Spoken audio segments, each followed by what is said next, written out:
What's up, guys? It's your favorite commentator, and boy, I haven't said that line/intro in a quick minute. You can look at my videos like 8 years ago. I said it. Anyways, let's get into the God of High School episode 8 because it was so good. Oh my goodness, this is a good anime, guys. Okay, so first off, we start off with the crew, and now I say crew, it means it's just like Mira, Dawi, and Mori basically just going back.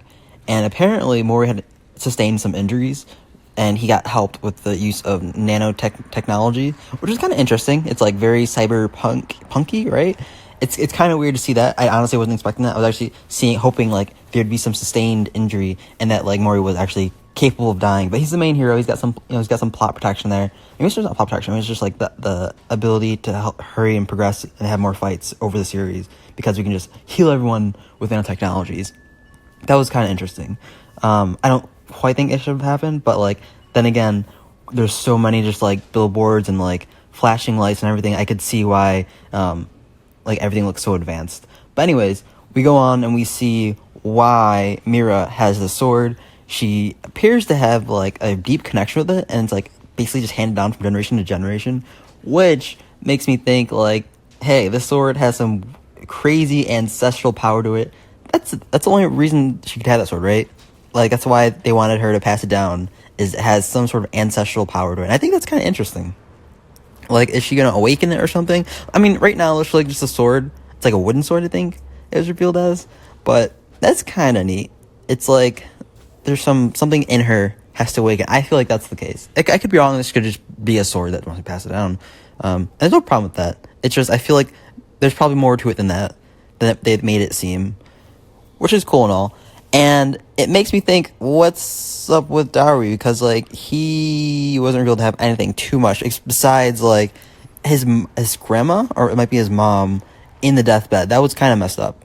And I'm kind of wondering, are they all going to rival for like this top grand prize, or is it just like he just wants the money? Because he did say the only thing he desired out of going to the God of High School was money. So that's kind of interesting.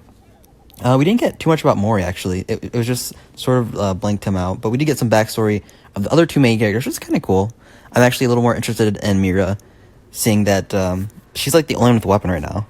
And I'm super intrigued why weapons aren't OP in this anime, because we do see later this guy just wail. I think that's the coolest guy. It's the dude with the glasses in the book. He walks up on the stage of the book, flash, does the eyeglasses thing, pushes it up right in the middle. And you see the shine on the frames, and he has a bat in his hand, just beats the guy with a bat.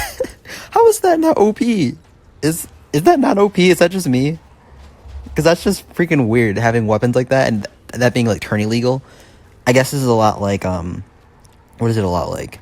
It's like martial arts, but, like, any sort of combat style is allowed. And that's literally, like, just bring what you want. Like, I wouldn't be surprised, honestly, if someone brought a gun and, like, it was just gun to fist fight. That would be kind of weird, but I wouldn't be surprised. It's right. Does it seem like it's going that way? Maybe that's too much. Maybe it has to be like always attached to you, and so like bats, clubs, and stuff like that's allowed. Like maces, sword. Maybe that's allowed because it is connected to you, and you want to do body to body or some sort of contact that way. That's kind of weird. I can't get over that. I said that last review, but like I can't get over that. Anyways, before we get into the actual fights, we see Go Gambo and Kang interacting with each other. And that was kind of interesting. Seeing Gambo at first, I was like, there's no way Kang's going to beat Gambo. But also, we just were introduced to Gambo, and Kang seemed to be like pretty strong. We didn't see the finalized results for last episode, so we don't know how strong Kang is. And so we see them going at it just in the lobby, thinking that like Mori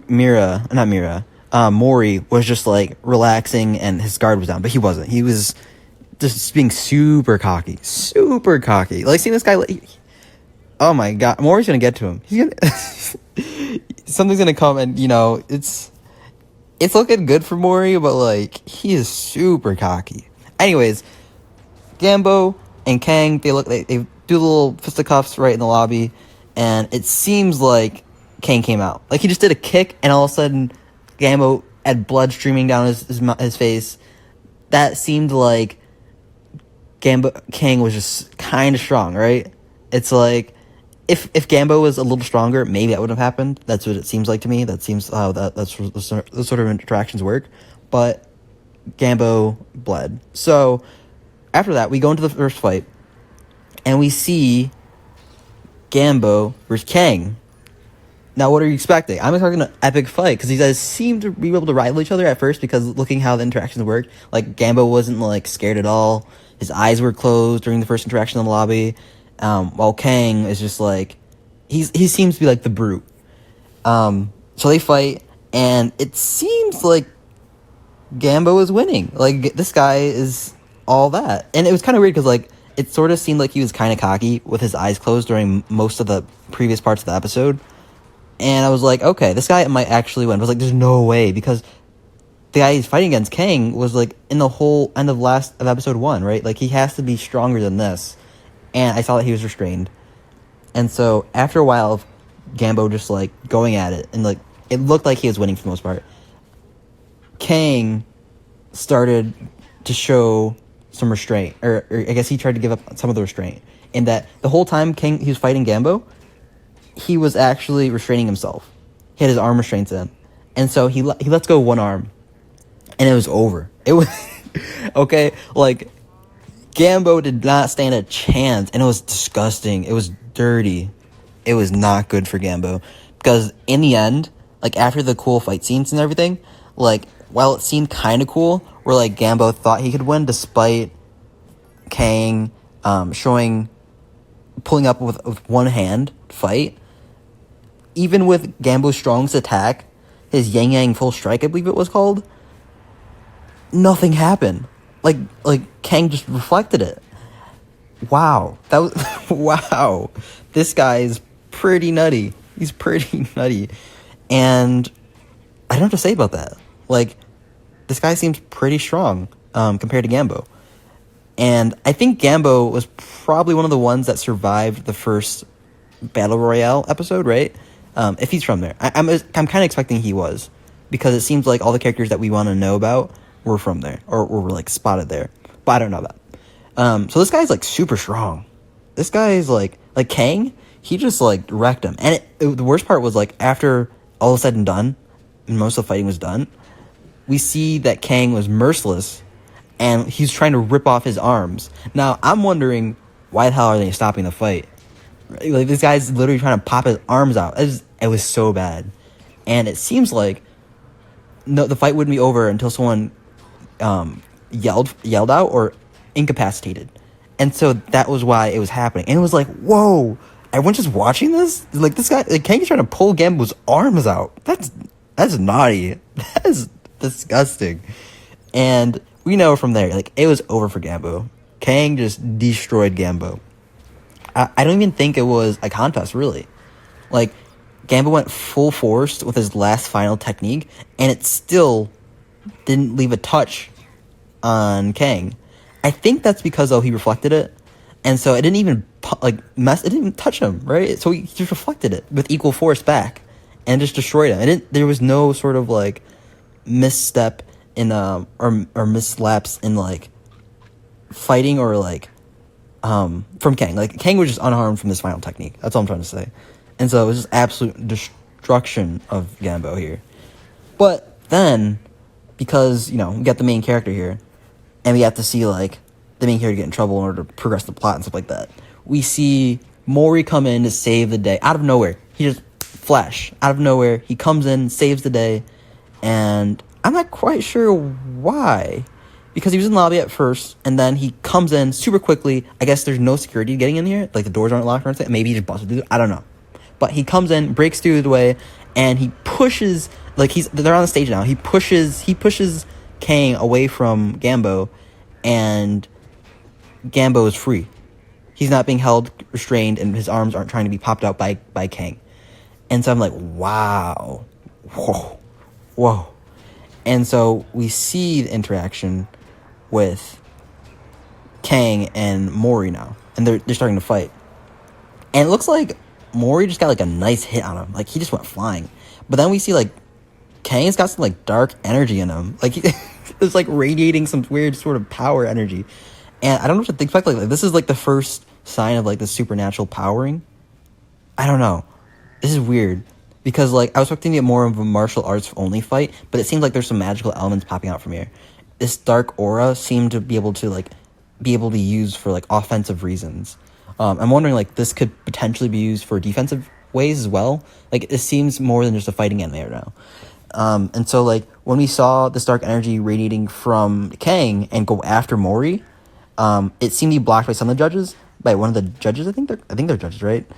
And we see that like despite it being blocked, Mori just hops back in and tries to like destroy Kang. Okay, and this is after a few things happen. But he does like a triple mid-air kick against Kang. Oh, that was nasty. That was absolutely disgusting. And I have to say, like, that was probably one of the coolest parts of this episode was when he did the mid triple air kick. That was nasty.